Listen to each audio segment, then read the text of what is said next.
天地错目，有心无心，天地错目，有心无心，情世间真多味道。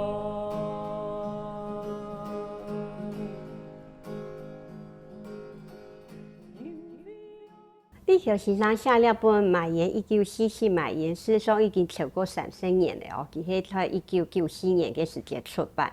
在那之前，佢花了10年嘅时间去做田野调查，然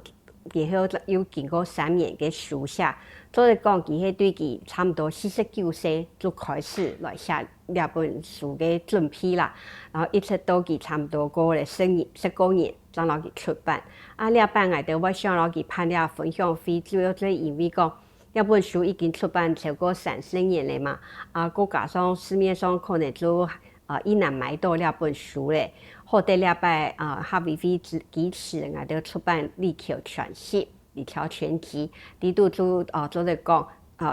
讀者係有想去睇呢本書，也係挺好嘅機會做嚟睇到。故所我哋就想講，在了2025年204篇78周年嘅時節，我哋來辦呢個活動。佢李克先生佢愛寫呢本書，當然有佢自家嘅想法。主要就係講，佢認為218係台灣歷史上非常重要嘅一件事情。佢有講過一句話，佢講愛來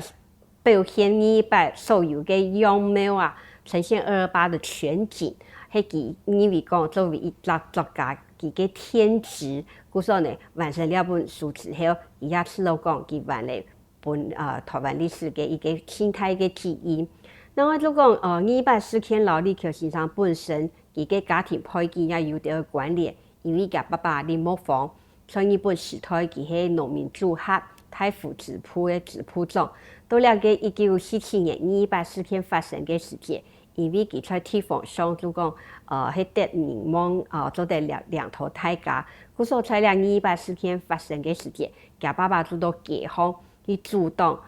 一般嘅民眾講我來打外省人來報復啦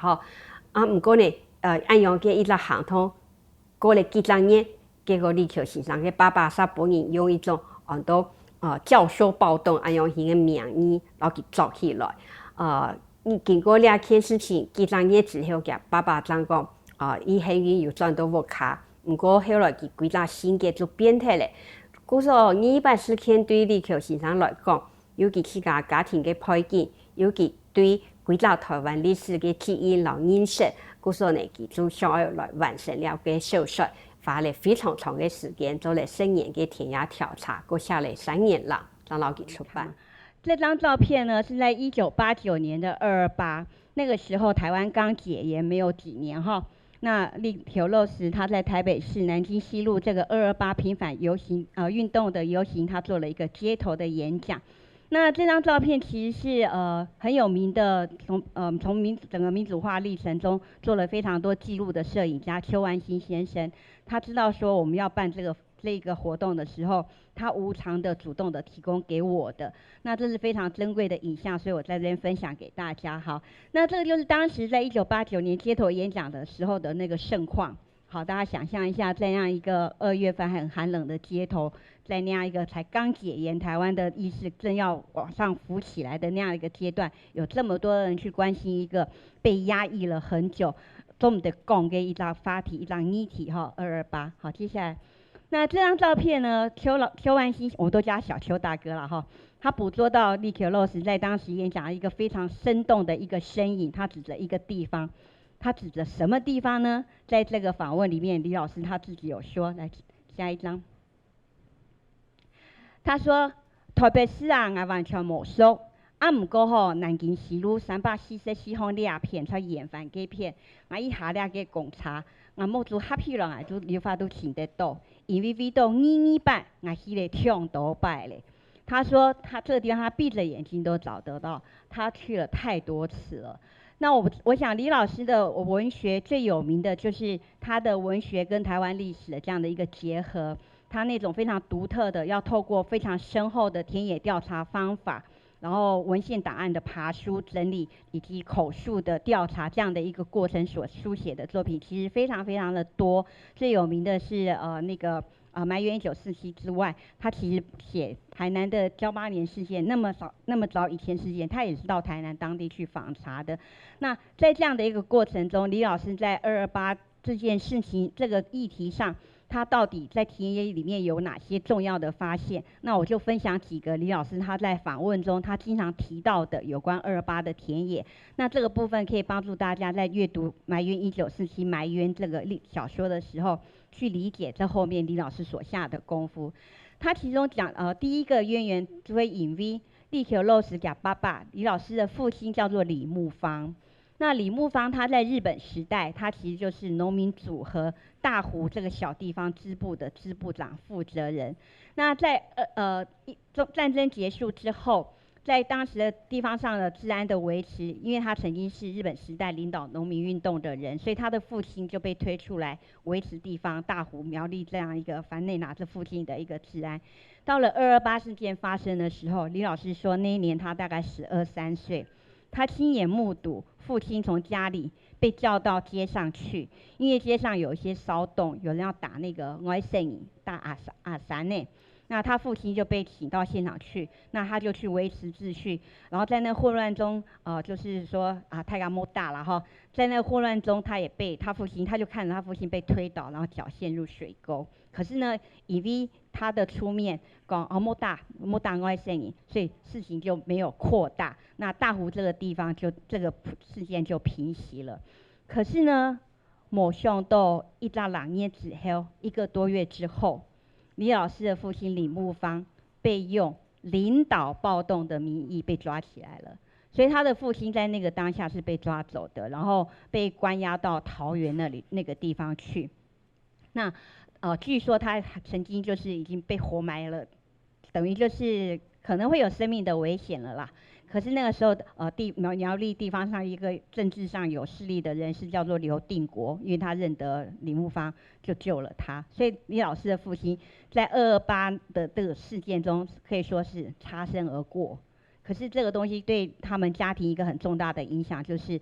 李乔的父亲李木方从此以后他性格就完全变了。那很多的行为就对家庭造成很多的伤害，这样子，所以是一个生命一个很巨大的扭曲跟断裂。他为什么会去分成上册跟下册这2册的要这样的写法？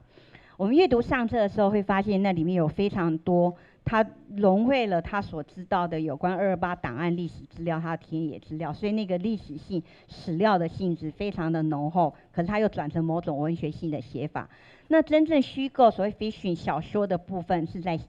那个人物的故事跟情节的推动会主要是在下册。那下册里面有2条主线，2个人物，一个我刚刚讲了那个综艺人的原型林志天，那另外有一个女性的主角叫做叶真子。李乔老师他在小的时候，他在大湖，他曾经有过一个，他说这是他第一个暗恋的对象，然后是他的小学老师。可是他印象很深刻的是，这个老师他有一个朋友，有一天跑到教室这边来，就是疯疯癫癫的，是一个地方上都知道，这个女孩子在228的时候，其实在台北，她是念我忘记，我好像是医学院吧。总而言之呢，就是她有参与那个在中山堂里面学生的集会。和这个女孩子在那个过程中，后来回到家乡，她后来是精神状况是出了问题的。那乡野里面有一个这样的老师，那李乔老师用这个人物去想象、去虚构了一个重要的埋源1947埋源里面的人物，叫做叶真子。因为这个女孩子在那个过程中就是被强暴，被军人强暴，她怀孕了，那没有办法躲在乡里，她只好跑到花莲去生下了小孩。李老师说这是一个杂种，来。可是这一个生下来的混血的所谓的杂种的小孩子，也挺诺亲后，在小说里面中间故事我不说，因为我要引用你们自己去买书看，所以情节完全跳过，直接跳到一个非常重要的场景，就是这个小孩子他考上了建国中学。李老师每次都讲到这里，他都要停顿一下，我也要停顿一下，因为他觉得建国中学这个象征很重要，不是大同中学，是建国中学。好，那这也隐藏了李老师写这本书里面他对一个台湾要成为独立国家的这样的一个理想。那这个这个小孩子跟他的妈妈讲说，因为他看他的母亲这一辈子活得很压抑，然后呢，明明就是做会台湾给什么，因为不过呢，就要努力去学那个支持诗讲那个国语要讲得特别的标准，然后呢，甚至都要很严谨的穿着旗袍这样的装扮。他就跟他的母亲说：“来，妈妈给我下一张。”他说：“妈妈，你是受苦难的一个台湾女人，我们受难的人有罪吗？我们只是诗跟那个有卷舌的没卷舌本来就分不清楚了，你为什么硬要这样子学，害那个舌头受伤呢？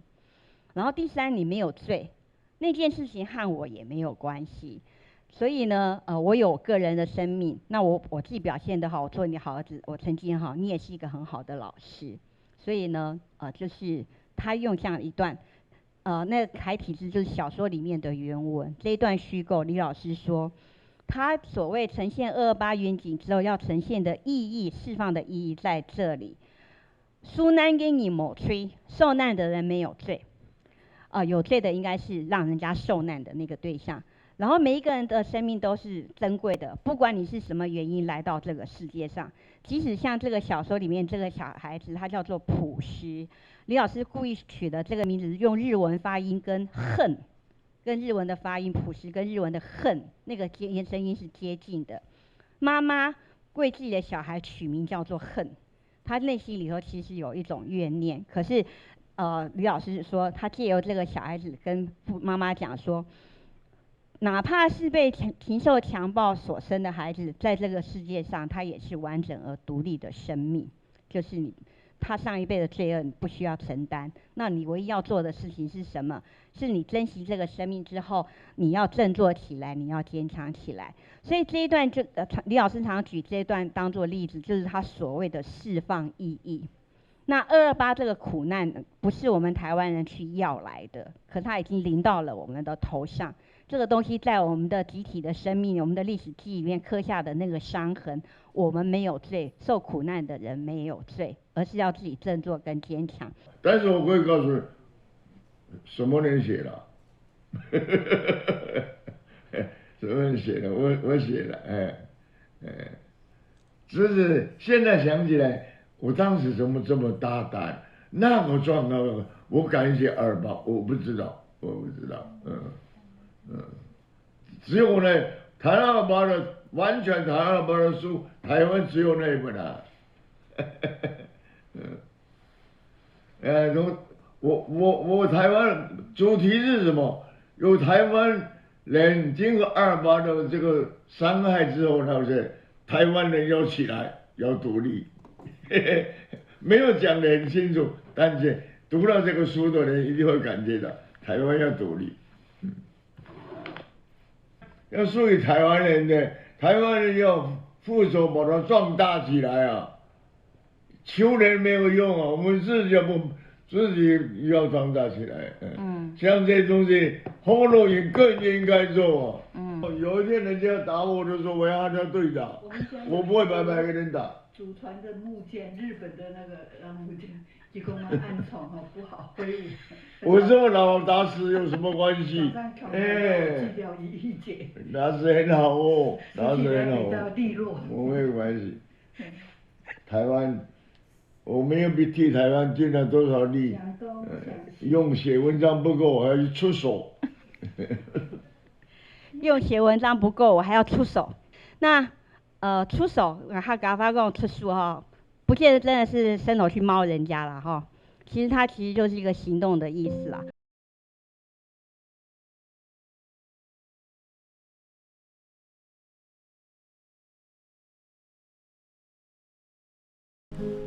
天地草木，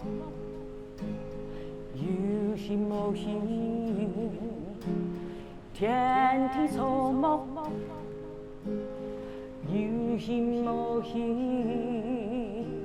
全世界转到未来。我想对李条先生来讲吼，佢讲佢从细啊，佢对文史都挺敏感，也有拖了个星座师范学校嘅时间，佢就开始对文学、对杂学都有兴趣。故说佢2020佢就出了第一本佢自家书写嘅那个用刻印的，用印出来嘅诗文集，很多连山集。佢对2020开始写，一直写到82岁。佢做嚟讲，佢写作嘅时间係超過60年咁長。對佢來講，佢除了講，因為佢自家本身出身挺貧苦嘛，也有因為講自家學歷無高啊，就講佢因為自家本身嘅條件有非常多做音樂社嘅，故所其實講自家係五音皆字耕農，音是陰陽的陰，陰性的陰。佢講啊，冇天好講啊，因為他是佃農之子，冇天好講，講嘛講啊，就講啊嘅。我就用我嘅筆出嚟嘅字當行來講啊，我就筆耕啊，故所佢就講佢係五音皆字耕農，嘅粒字是也係自家嘅粒字，也係寫詩嘅粒詩啦嗬。我想說因為咁樣嘅信念，做嚟講佢在過去台文學下嘛變做主流嘅時節，佢就一直在寫，因為佢係1934年出世嘅嘛。你看佢對1956年台開始創作。一直寫到前幾年82歲當停筆，做嚟講係一個非常堅持行在文學路向嘅一個作家。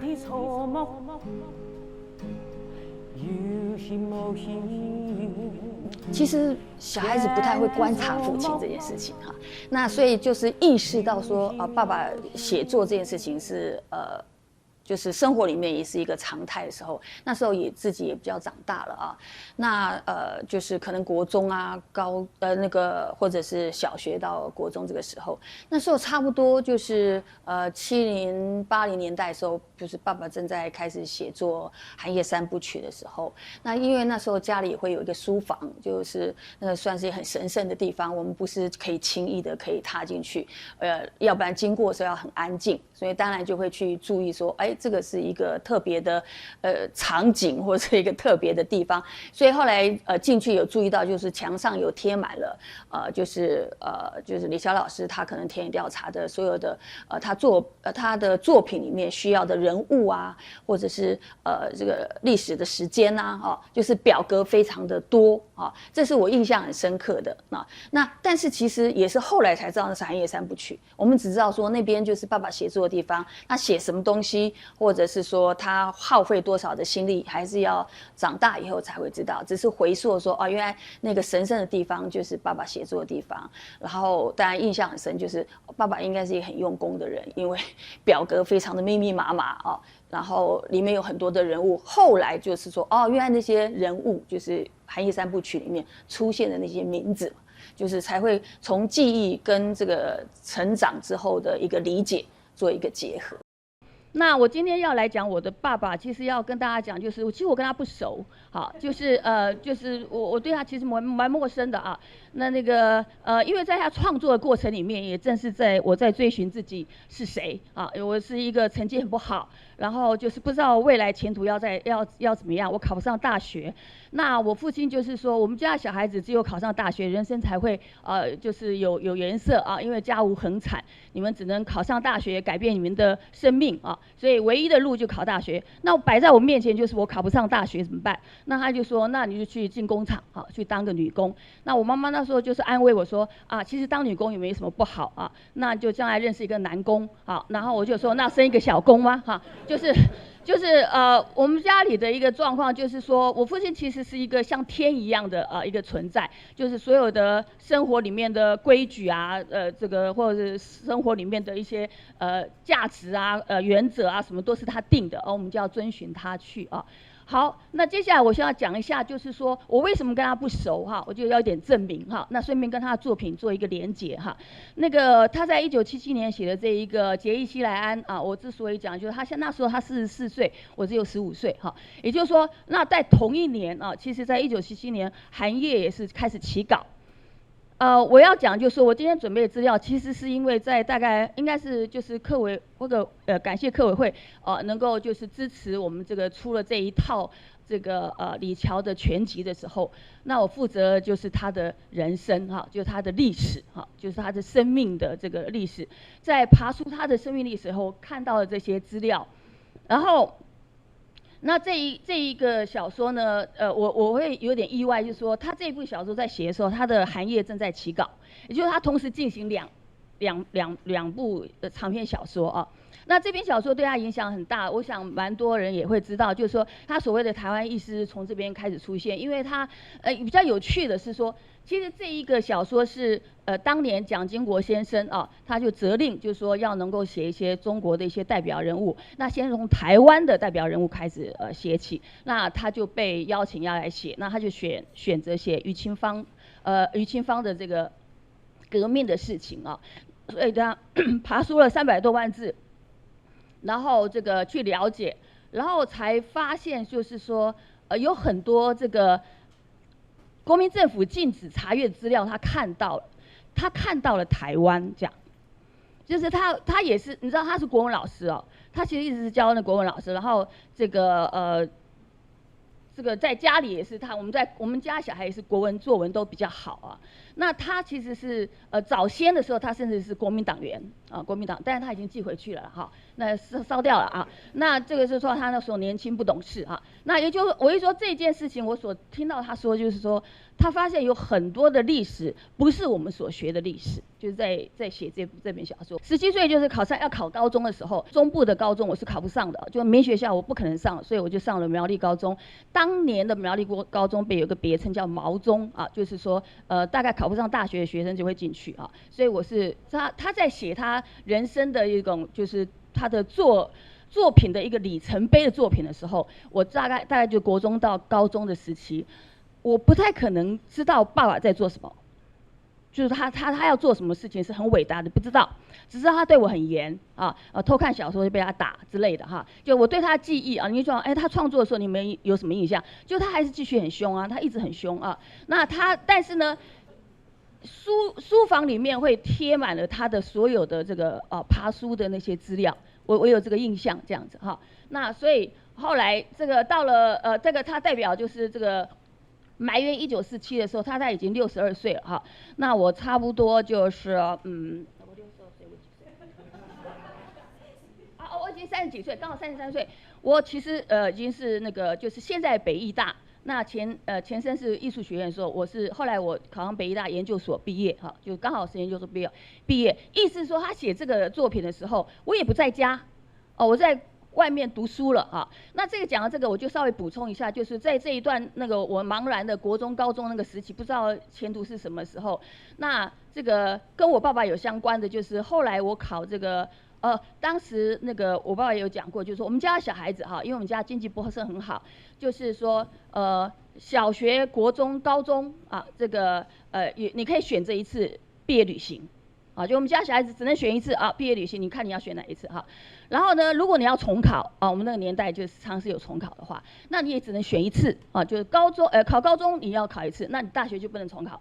你要考高中考到大学，你要重考只能选一次啊。本人就选了啊，就有这个机会啊，就选了高中要考大学的那个重考哈。本人就没考上哈。就是我一直是在一个很茫然的状况之下。后来那个当年呢艺术学院成立的时候，他因为只要考国英数三民主义，那个用背的就可以了哈。所以呢反正我就考进去了。那有一点跟他有关联，就是因为我们那时候有考面试啊，要考声音肢体啊，然后长才就是你擅长的，然后最后是临场抽题。那我的长才呢就选了我父亲，刚才慧珍这个理事长有讲到，就是太太的儿子，就是母亲被人家强暴，然后那个父亲一直没有办法接受他，后来母亲抑郁而亡这样。然后呢，那在这个父亲呢，就对这个生出的孩子，当然就是后来有送走，就是没有办法去面对。后来是孩子长大以后，到街上好像摆摊，他就去把人家赶走这样。那他有最后一段就讲说，我可以没有爸爸啊，但是如果你愿意的话哈，你其实就是说平等看待我。我要问的是，我妈妈有错吗？我有错吗？这所有的罪恶，其实不是我们能承担的。那一段我把它改成独白。擅长，我就是后来考进去了哈。好，谢谢我爸爸啊。那就他写了这一个伟大的这个小说啊，所以我进去啊。然后那个那到了后来，当然进去了这个艺术学院，其实严格讲它是剧场系啊。剧场戏呢，就是它其实有很多的训练啊，就是技术上的训练。但是我从进去我就知道我自己要走幕后，我很害羞，文静内向啊。这个老师啊，这以前从小学的时候就1年级的时候，文静内向但缺乏进取心哈。就第1年是这样，然后后来的6年就是同左这样啊。我一直印象为什么会记得这个评语，就是因为他就同左哈。所以我本人是很内向的，然后后来所以人家讲说，哎，你怎么会走上戏剧的路啊？其实就是因为爱看小说。然后，但是不是看我爸爸小说哈？那我就是看琼瑶小说，嘿嘿。这个就是在他眼里，好像不太入流啊，在他眼里哈。那这个但是呢，就是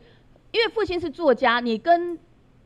故事跟文学等你总是有关联。我们小时候也是没有玩具的哈。那我的弟弟、我的姐姐有跑去书局偷他的小说出来看，这样就当课外读物这样子哈。那我也没做这件事情哈。然后后来这个读研究所以后，我其实我在前半生的时候，对我已经可以讲到前半生了啊。我其实是一直逃避我父亲的，就是因为他成就很高嘛啊，然后就是作品有很丰富这样，但是他很凶。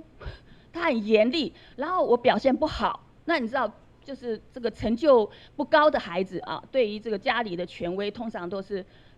会排斥，那我不能对抗你，那我逃吧，我其实一直逃，其实后来我发现我一直没办法逃开他，这样，我们家孩子都一样啊，我后来走的就是剧场系嘛，那我弟弟啊，昨天好像在台北啊，这个他走的是文化人类学，那他大学的时候是读心理学。那我姐姐后来就是她是读护理的，后来走到那个就是精神科领域。那我有妹妹，她后来是走那个广告印刷，都没有逃走她这个人文学科的领域这样。啊，那我记得我那时候在艺术学院，我有一个很重要的一个印象就是，我同学讲说，嘿嘿，舒婷，看到你的时候，从来不是你一个人呢。我说什么意思？他说，你背后站着一个你爸爸。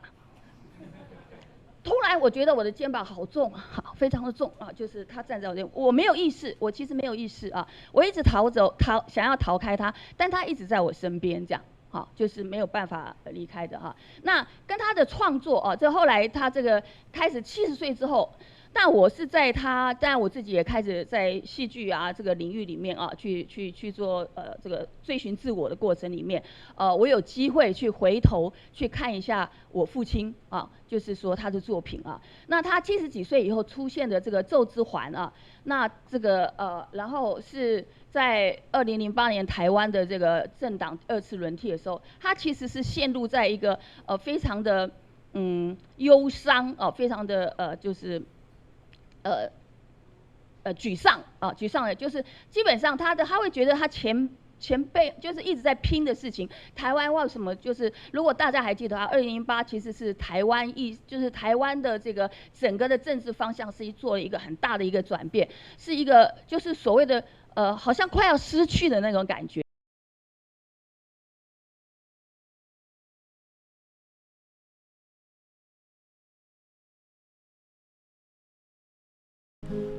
天地草木，有形无形。天地草木，有形无形。全世界转到未来。很多人会形容说，父亲像一座山啊，就他的爱如此的包容，如此的伟大。他对我来讲也是一座山，但是是压在我肩膀上的压力山大哈。就是说，你知道有一个这么用功、这么努力、这么拼命，一辈子写了几乎就是没有上千万，也有700、800万字的一个创作人，而我本身又是剧本创作主修。我知道创作者无中生有这件事情是多么的辛苦，多么的痛苦，但是父亲他做到了，所以他是一座山，把我压得不敢喘息的一个父亲啊。但是呢，随着年龄的成长，我自然也要就是有不同的，从就是纯粹的女儿觉得父亲的压力山大，到后来我自己就还是要成熟嘛，要有成长。那我觉得他对我的影响就是，不要就是不要去求外人啊去理解同情你，你要先自己做出自己的事情，就你该要做什么事情，你就应该要尽力去做这件事情。那他可以得到什么样的一个结果，就先不去论啊。然后当然他给我觉得我很崇敬他一点，就是他的自律。他常常讲说他不聪明，他没有才华。哎，这个写那么多东西，得到那么多奖，说他没有才华。好，那但是呢，我知道他真的是这样，真的自己认为自己是一个没有才华，那所以他觉得他是靠努力的。那所以他对于我写不出东西来这件事情是蛮，给予一个就是觉得我是借口。他说他只要有一张桌子放到苗栗火车站一放，坐下来他就可以写这样子哈。所以我就觉得说他是一个很自律的，那自律也可以变成他的成就，我认为哈。那因为他是养家的一个作家啊，就是我们的他家里的一个有生产力的就是他，那这样子的一个很有烟火气的一个作家，就是他是要养家活口，他必须要就是撑起这个家里面，他还可以写出那么多作品，这是我觉得就是非常人的，他是一个是人的一个作家。虽然他的作品可能有人会觉得他很神，然后会觉得说很伟大，这个当然会去形容，但他对我来讲，就是他很人，非常的就是蛮莎士比亚的。莎士比亚的剧中人都是一个人的英雄，他对我来讲也是一个人的英雄，就是他正在做人的事情，但是他把自己做到极致。他常常形容讲说，我们每个人的聪明才智就像一口井，那你要自己去把它挖到多少。那就是多少，你愿意一直往下挖，它可能就越来越多。但如果你挖得很浅，那就是很浅。那所以他这样子的一种，就是常会在生活里面这种生命价值观，也是会影响着我。就是我当然我其实会很习惯自省，那也就是来自于就是父亲其实是他从来我真的觉得他并不会去炫耀自己的或者成就什么成就越高，你会发现他越害羞。这是我眼里看到的父亲，这当然多少也会影响，所以我也就非常的退缩，我也很内向也很文静，也不好意思表现自己这个，我觉得他对我影响很大因为就觉得在他面前我永远是小孩子，这样就是比不上他这样但是他的生命的一种坚持。那种就现在大家人就讲说他作品有反抗的这个部分那我讲说父亲不会很赞成孩子反抗，对吧？那但是我把反抗就是去理解成就是坚持这件事情，就是你做你应该要做的事情，你要负责任，然后你要坚持下去，这样。为何在埋冤1947埋冤选择用这样的一个会被文学评论者认为说你的小说感呢？你上册的小说感去哪里了？这是不是一个巨大的瑕疵呢？这样的一个选择，如果我们不了解李乔老师的时候，我们就没有办法知道他为何最后做了这样的选择。埋冤1947埋冤虽然是在我们说他从1989年起笔，然后首都早报跟台湾时报分别在刊嘛，然后之后又起笔下册，先上册先这样，然后再下册，大约在3年多的时间，但事实上他收集史料是超过10年了。那这个过程当中，其实李老师一直反复的在思考，我要用什么样的形式来书写。对，所以在进入埋冤1947埋冤之前，我想先就是再分享一个，就是说，如果想要更了解李乔老师，有一些东西是不能够没有看到的，就是我这一次在李乔全集负责的非常可怕的评论卷。评论卷有10册，如果各位把李乔的全集新编全集拿来看，因为过去李乔老师出版了非常多评论的小集子，但是有些有重复，所以这次为了要出评论卷，因为他必须要全部去盘有重复的要剔掉，然后等等，就也有10册，而且有些是找不到了，对，所以基本上我们评估应该有，如果真的都可以找到，应该有300篇以上，但是没有办法找到300篇，现在只有收200多篇。那就有10册这么多，然后文学、文化评论、历史评论、政治评论，什么评论都有。然后各国的这个学者、理论家，然后各种理论的原用，文化人类学，连天文地理学，然后你要编他的评论卷，你会发现。你真的你自己要具备很多的知识系统，作者后面的那个英文名称有没有拼错你都不知道，对，所以你需要去查。那为什么李老师这么杂学？很多人讲李乔老师有知识饥渴症，他自己也有这样讲。可是李乔老师的知识饥渴症，当然有些人讲说，李乔老师自己开玩笑说啊，因为他没有上大学，然后呢，他就没有进大学的这个门，他对求知的欲望好像有一种从缺失当中不断要填补的那样的一个。其实我觉得这个只是他自己，但当然这个部分当然有，但是这个部分其实只是一小部分。我觉得最大部分是他想要回应台湾的问题。他想要回应台湾的问题，所以他就越写越发现，那我如果要回答这个问题，我这个还不够啊，我要再读这个啊，文学不够就要历史学，历史学不够就要文化人类学，文化人类学不够我就要天文、物理什么什么巴拉巴拉的，全部生态学全部都要有，心理学全部都要有。于是他一点一点的，就是因为他要回应台湾的问题，他要提出关于台湾文化的一个范型的一个论述。文化评论卷，各位可以看我前面的导读。我觉得其实我不会仅止于说李乔是思想家、文学家，李乔是文学家、作家、小说家，我会说他是一个思想家。因为他已经建构出，他不是为了建构自己的思想体系而写，而是他写着写着建构出了自己的一套思想体系。那这个思想体系的深刻度跟他当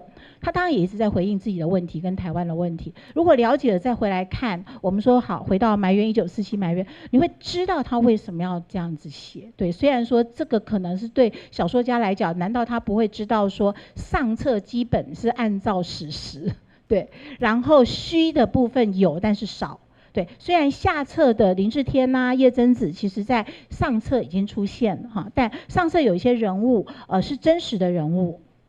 比如说花莲张家，对，然后张七郎他写张七郎嘛，对不对？然后詹金枝他的妻子张金枝，他用詹银柱，其实他的妻子叫詹金枝啊，对，那是现实的人物，他在上册把它用虚构化来处理。那所以我第一个要讲就是说，为什么作家选择用这样的形式？无论我们今天是读者或者是文学评论者，我们在打一个问号之余，要先从了解这个作者为何要这样做。因为李乔老师认为他写埋怨1947埋怨是还给他台湾母亲的债。用这样的角度来看的时候，你会发现说，小说家当然是可以很自由的，小说家可以无限，可是在他对于台湾的情感跟尊重台湾的，甚至就是说，如果说对台湾的情感是在一个不是伤口的这一块，也许他更自由，但这是伤痛，这是伤口。当你凝视着台湾母亲的伤口、伤痛的时候，他觉得他作为一个小说家的虚构的伦理。各位知道我意思吗？就是说，你对台湾历史、台湾文化跟台湾土地的伦理，这当中他要怎么拿捏？对于这些真实发生过的事情里面的那些伤痛的人，他要怎么样把它变成一个虚构的人物的角色，而任意的去剪裁他，任意的去捶打他？我觉得他做不到，以至于他就用一个非常奇特的形式，就是上册跟下册。那么上册就是虚为多，好，就是下册就是一个虚构小说。然后当然两者之间有人物上的串联。可是对我一个文学研究者而言，我恰恰看见的就是说，李乔，你不能单独看，你一定要两册一起看。所以第一个就是说，就小说形式来讲，它虚跟实，然后就上册而言，它是一个广角镜，所以我上次会把它当作是一个历史的广角镜，从历史发生开始，然后那个事件之后的时间线以及每一个地理空间，就各个不同的地方，台湾发生的这个228事件，你会看见是一个集体记忆。所以上册是一个广角镜，是一个集体记忆；下册是一个特写镜头。然后是个体经验、个体创伤，而这当中是需要虚与实、个体跟集体它是互相对话的。也就是说，李峤一开始写台湾的历史，他就告诉我们，我们不能忽略集体记忆，就是他谈集体记忆这件事情非常重要。在我们历史学或者是文化人类学、社会学谈都非常重要的是，我们在看伤痛的时候要看集体记忆，要去谈怎么谈集体记忆。第二个是我们又觉得说，你谈集体记忆就会抹煞个体的特殊性，所以呢，个体的伤痛都是不能互相比较的。好，比如说里面的叶真子，里面的林志天被关了17年。叶真子被5个月放出来，但是其实一样的，身上充满了创伤，无法去比较说，所以5个月他就比较不痛，创伤不能比较。这件事情其实李峤在这一步当中，他告诉我们说，我们要看集体，我们要有广角，我们也要有特写。微观跟宏观本来就是看历史，一定要兼具的，一定要兼备的。一部作品他2个都看进来了。第3个，他看见了抵抗，也看见了创痛。我们如果说今天林志天是抵抗的代表，台湾在被殖民、被压迫、被剥夺的经验当中，有些人站出来抵抗了。我们经常歌颂抵抗史，但是我们能够不忽略创痛史吗？不行。那么如果林志天是抵抗主体，那叶真子他是创痛主体。可是无论是抵抗主体或是创痛主体，要在什么样的脉络当中、什么样的情境当中、什么样的作为当中寻求救赎呢？我们就会看到朴实这个角色，我们就会看到他这个角色。所以我觉得这个完全不是设计的，而是李峤老师在思考台湾课题的时候，对于台湾历史的发展的过程当中，他收了很多田野调查嘛，他看见很多真实的故事嘛，怎么样的广角镜跟特写镜头，集体跟个体，虚跟实，这样来看的时候，这部作品它的立体感会出来。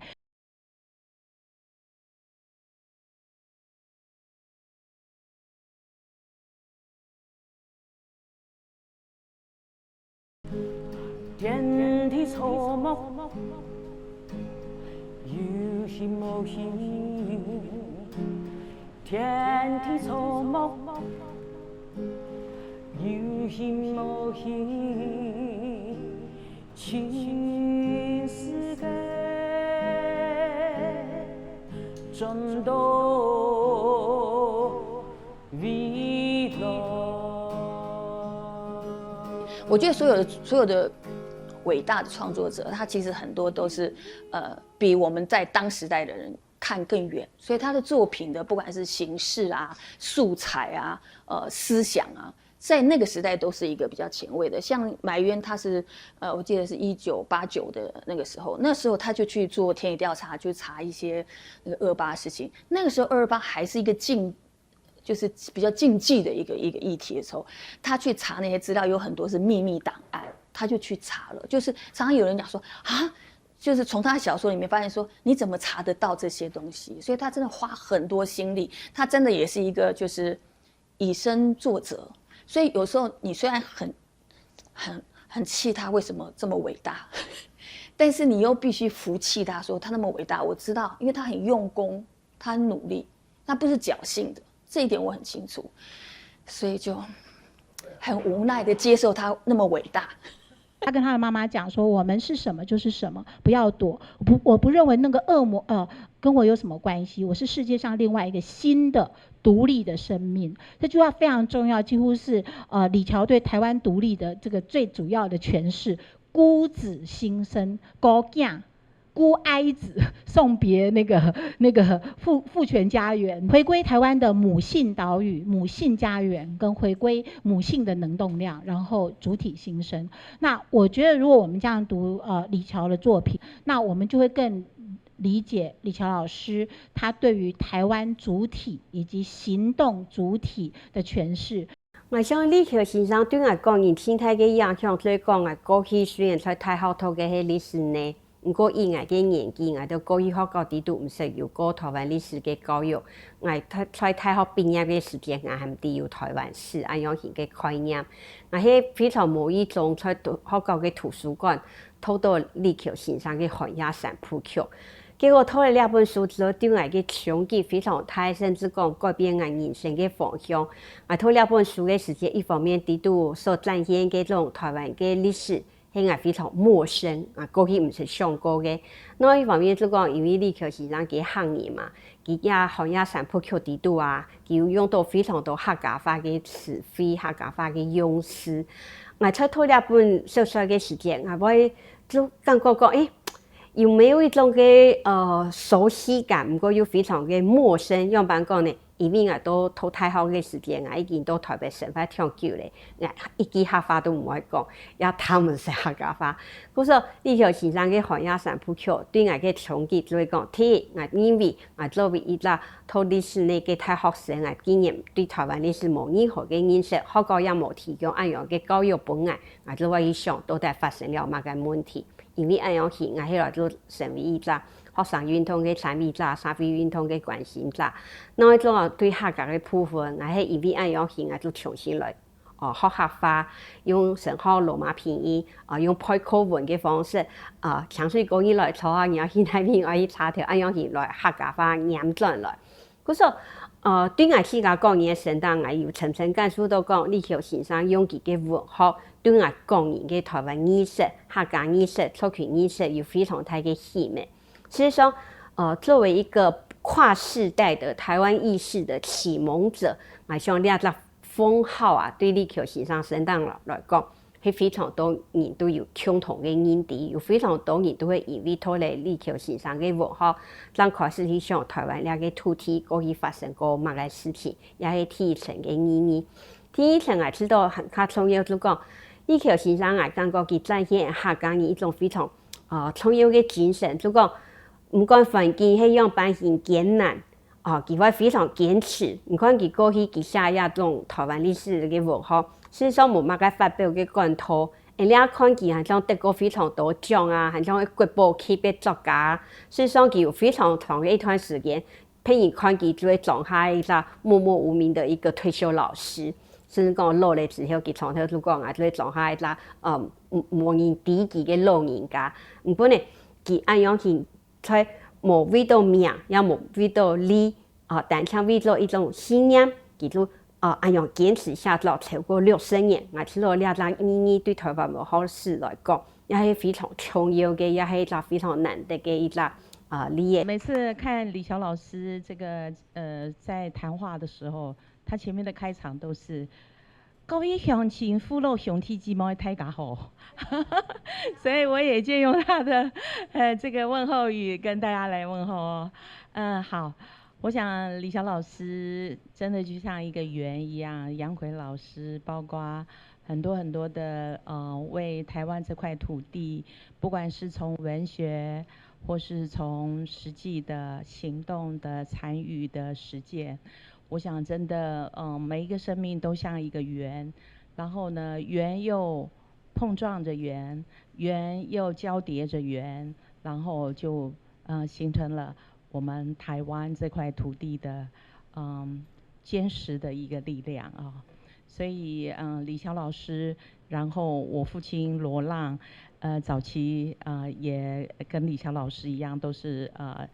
文學家，然後我父親寫詩，可是因為我父親後來35歲之後就沒有再寫作了哈。不過呢，我想就像我父親要離世的時候，他說的最後一句話就是要看到台灣獨立，我已經沒有希望了。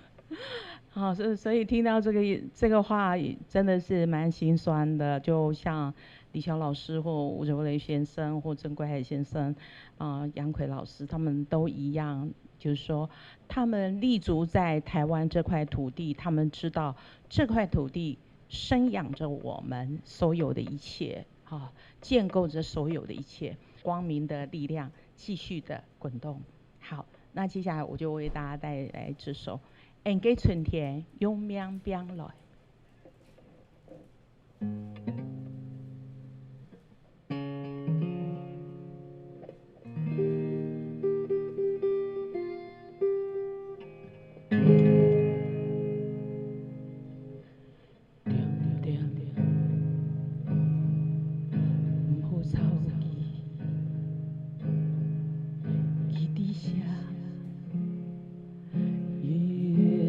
嘅聲，數數家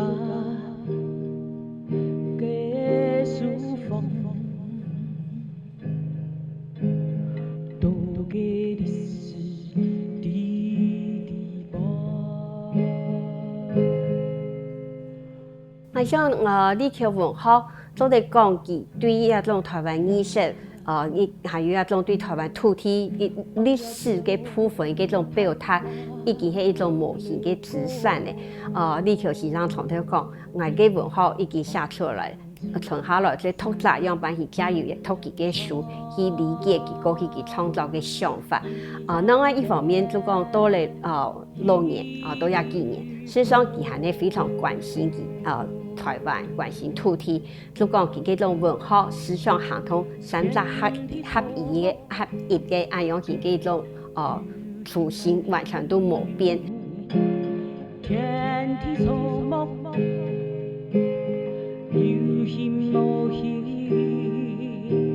青絲的轉動味道。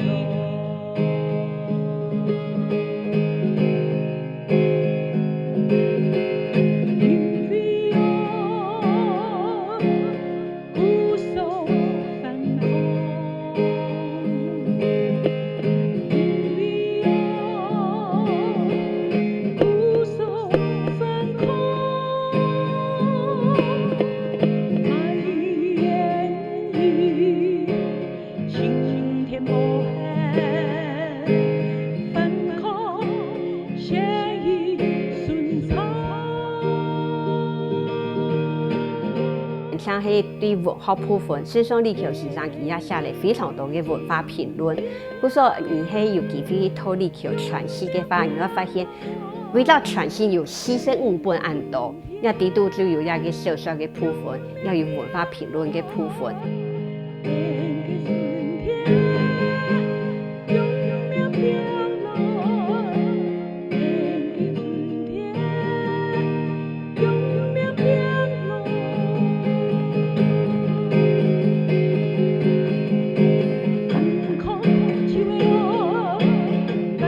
嘅做講嗰種模型嘅嗰種精神層面，所謂台灣人的反抗精神史，那個部分李克先生佢作為一個